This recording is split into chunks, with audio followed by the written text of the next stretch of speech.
Chris. Welcome to our podcast. I've been working with Chris now for just probably over a decade, right, Chris? And That's right. yeah, John, and how you doing? doing great, thanks. Doing great. Well, today, Chris, we want to find out a little bit more for our audience, kind of how the transition played out in your life. As you know, Chris, we help people that are in some form of transition, be a job loss or preparing for retirement. You've done both. So I look forward to our interview today.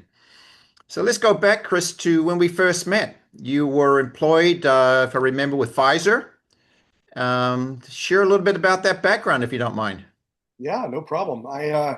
You and I met almost exactly a little over 10 years ago, and I was working at Pfizer at the time. I was at the tail end of a 20-year career there, started in the mid 90s, and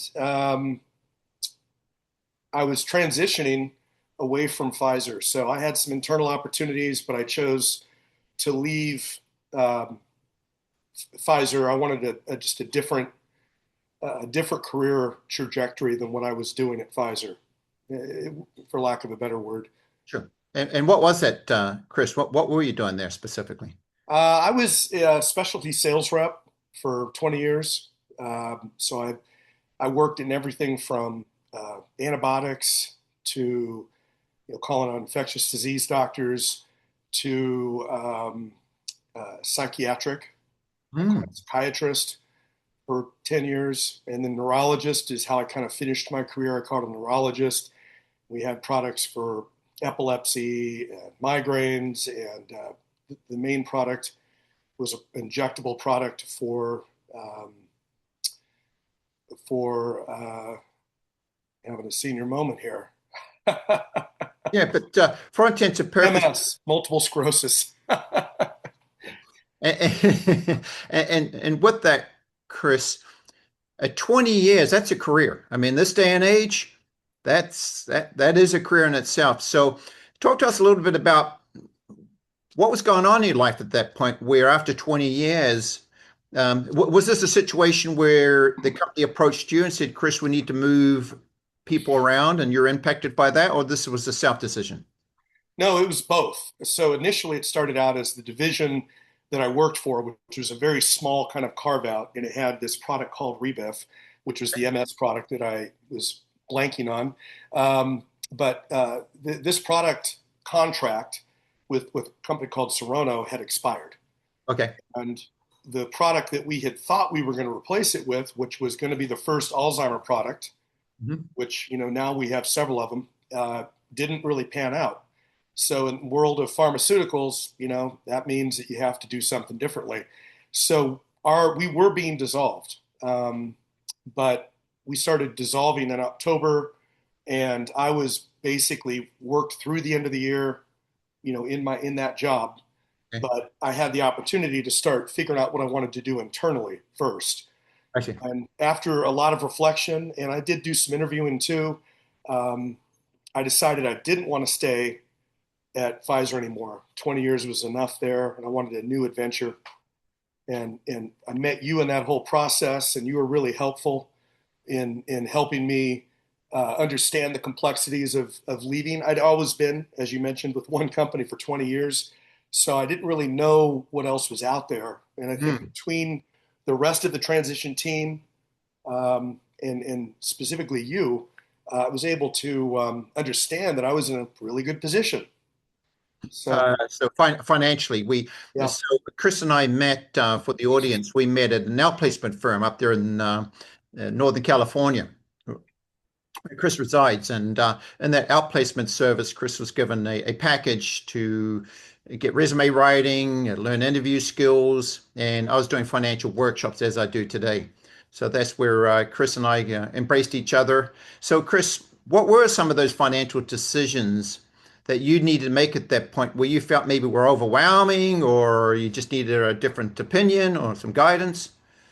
I was pretty sure that that everything would be fine. I felt pretty confident, but I think it quickly became apparent to me in talking to you how relatively illiterate I was as it relates to financials. Hmm. Um, I got the bigger picture. I had ideas, and they were luckily okay. They worked out okay to that point.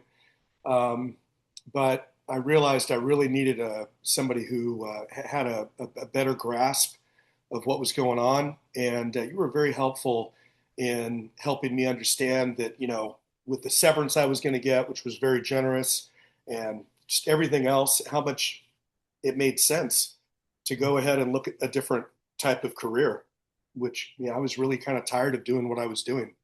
So And that so was very helpful. that's great, Chris. And let's talk a little bit about that transition. So you went from Pfizer, 20 years there, and then where did you land? I landed at Mayo Clinic Laboratories. That's impressive. It's very, very different. And Very, it very different. and so was that the challenge that you were looking for? Because you mentioned that Pfizer was like at some level not the right fit. Let's talk about how you came to that conclusion that Mayo was something different but the right fit. Yeah. Um, I was not having a problem having opportunities with new companies, all variety of startups and established pharma companies and things of that nature. It was just a really good job market at the time for somebody like me. Oh, okay. So that, I knew that, but I also knew I didn't really didn't want to do the same kind of work anymore. I was just done with it. But I was still wanted to do something I felt like made a difference, and was also a chance to be more of my own boss, even more so than I already was, and at the same time do good in the world, which is Yeah. how I got into medical in the first place. And so I got cold called, believe it or not, by a headhunter, and Oh, the headhunter was speaking for a hiring regional director at Mayo, and they were looking for a person in the central part of the state of California, and that ended up being me. He and I talked. I loved the guy. I immediately bonded with him on the phone. Met him mm, in Dallas. Was even more impressed. He had one of my counterparts there in the interview. Was impressed with her, and then I had a panel interview with some muckety mucks and my hiring manager. And one thing led to another. I got the job, so I was really really excited. It was a great opportunity. and approximately how old were you at that time? Well, let's see. That's 10 years ago, so I was about 46. 46. Okay. And you were, Yes. you have a spouse. You have how many children, Chris? I have two kids. Two kids. So, So you yeah, did a lot of so traveling with that job. I did. I did a lot more than I did with Pfizer. Pfizer was more of a local travel. I did have the Central Valley, but with the new job, I had essentially San Jose through Ventura County. And you didn't mind that travel, given you're raising children. That It was a little challenging at first finding the balance. Luckily, my wife's job was more local at that point. Mhm. But I realized pretty quickly that, if I had a week of travel, and what I mean by a week of travel is like Tuesday to Thursday or Monday to Thursday at worst, that I would then be home for a week. And by doing that, it really wasn't all that bad. Yeah, Not bad. I was able to still see everybody I needed to see. that's great, Chris. So, in this process, there is a point where you and your wife were contemplating a retirement much earlier than typically what the average person does. You're a little late 50s, potentially into early 60s. You and I were having ongoing conversations about that. Yep, And now you're retired. I am. I'm retired, and it's been almost it's been several months, and it's been incredible. And I retired about 3 years earlier than I had originally aimed at. I mean, when you and I met 10 years ago, you asked me, what are your goals and what do you what do you want to do and all these kinds of things. And one of them was, when do you want to retire? And I told you at the time that in my head, I'd always wanted to be done in my 58th year. And that, at Pfizer, they had a very systematic pension and 401k, et cetera. And when you hit your number, you could retire with full benefits and full payouts and all those kinds of things. Okay. And it was a very very generous package that they offered. So in my head, 58 was what I always thought. I thought, oh man, I'm years ahead of the scale if I do that. And I told you that, and you laughed and said, "Yeah, well, I think that's definitely doable. But maybe we can make it even earlier than that." And I thought, "Yeah, right, okay, like, Right, right, that's, right. Yeah, that's that's 10 years away, 10, 12 years away. We're going to be okay. sure. Yeah, Time flies." it does, Chris. And so you're a couple of months into retirement, and could you tell the audience how, what your age is approximately? Yeah, I'm 56. I was 55 when I retired earlier this year. Turned 56. I'm, you know, feeling like I'm still finding my sea legs, and part of the reason is I had a game plan to coach high school football, and There you go. essentially turned into it's basically like a job. Very Yeah, quickly turns into a job. yeah. So we just finished our season Friday, and so I'm just now it's starting to set in. Wow, I've got to figure out what I'm going to do every day. Right. There you go.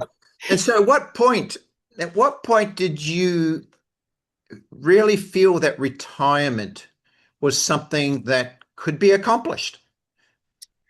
You know, I was really blessed growing up. My father was very, very fiscally conservative, very, very good about investing. He was miles ahead of pretty much everybody else that I knew and their parents.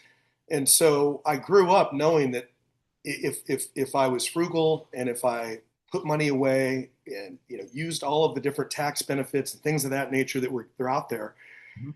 that I could retire and have a nice, comfortable retirement at a fairly early age. Even before I went to Pfizer, that was always my goal, was to have fiscal control, I guess is maybe the word for it, or a feeling of control, which of course is an illusion, but we'll go ahead and go with it.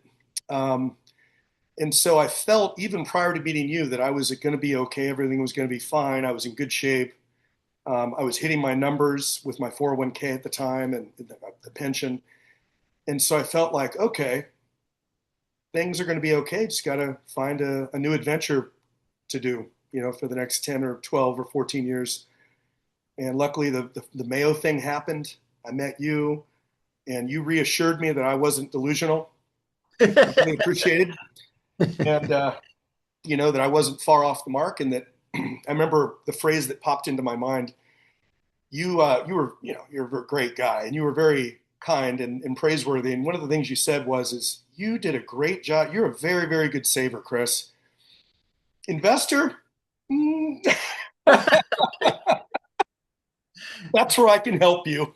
Right, right. No, no, that's a good point. I mean, Yeah. there's many people out there that certainly know how to save, but when it comes to investing, Oh, that can be a curveball. So talking about curveballs and just the fact that you spent some coaching time there on the football field, not playing with words there, but was there any curveballs, good or bad, that came up over the last 10 years, Chris, with these multiple transitions you've been in?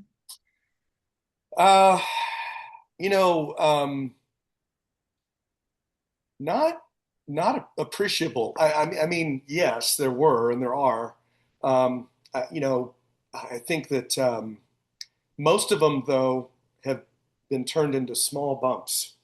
Oh, This is okay. jumping off a cliff. Mhm. Probably the most challenging thing that happened is my father passed away a few years back. He was relatively young, I thought, and so there was a bit of a windfall there, but you know, the game plan had always been in place with or without any windfalls. Sure. And, that you and I had worked on together with your team. Uh, so, that was sort of like, you know, an added impetus financially to maybe think about retiring. Hmm. Um, but it wasn't really a game changer in the big picture. Yeah. And so a couple of times there, you mentioned that the work that you did was about making an impact on people's lives. Yeah. And knowing you over these years, you not only have done that with me, right, but in your workplace there. So now you're retired. Is there anything there that you miss, um, essentially? Yeah, it's interesting. These are the kind of internal dialogues we all have, I guess. And I've definitely been internally dialoguing that question actually pretty actively. And I'll be totally blunt, for all the things I do miss, there's three times as much stuff that I'm done with, you Interesting. know? Yeah. So, doing reports, sitting in traffic, Yeah. you know, traveling. I got tired of the travel. Sure. My wife still works and she travels quite a bit. And so the opportunity to be able to be completely present with my two kids and my wife Wonderful. was really, really, really a big deal. And, Wonderful. and that's part of the football coaching piece. My younger son is a sophomore. I got to coach him, which is, something that, you can't really replace that in Right. any other way, that kind of interaction. My older son's 18. He's a freshman in college. They're both transitioning through things in life.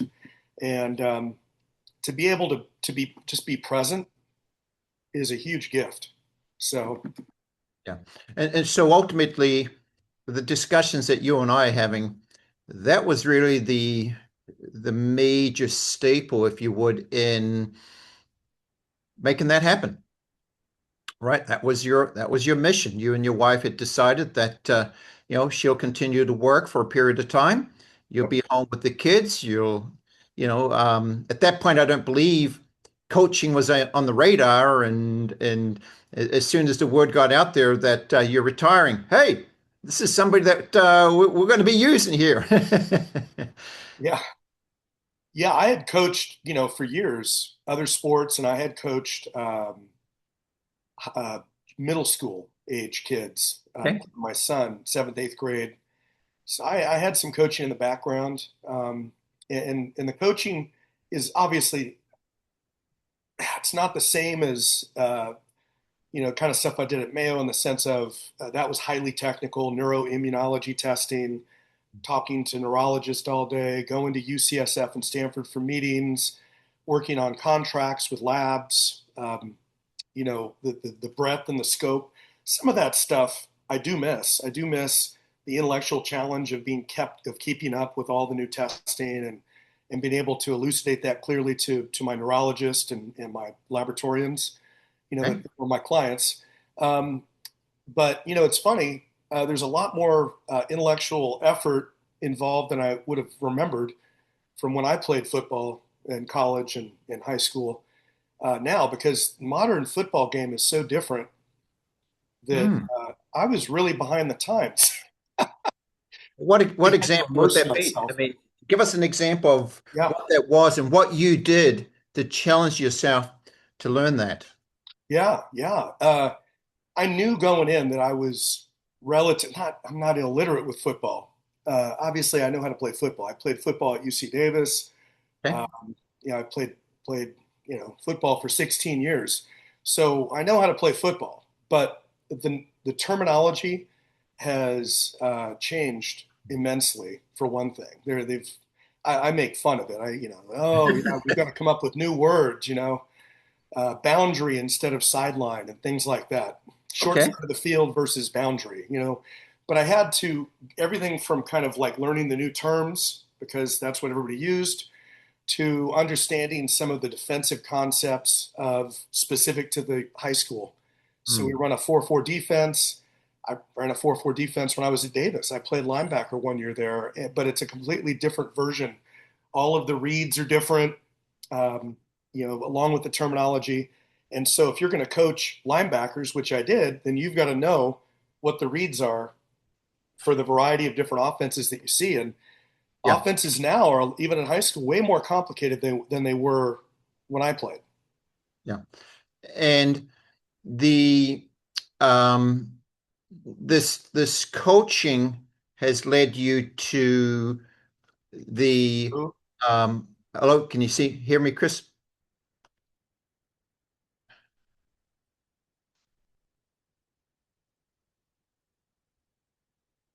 Hello?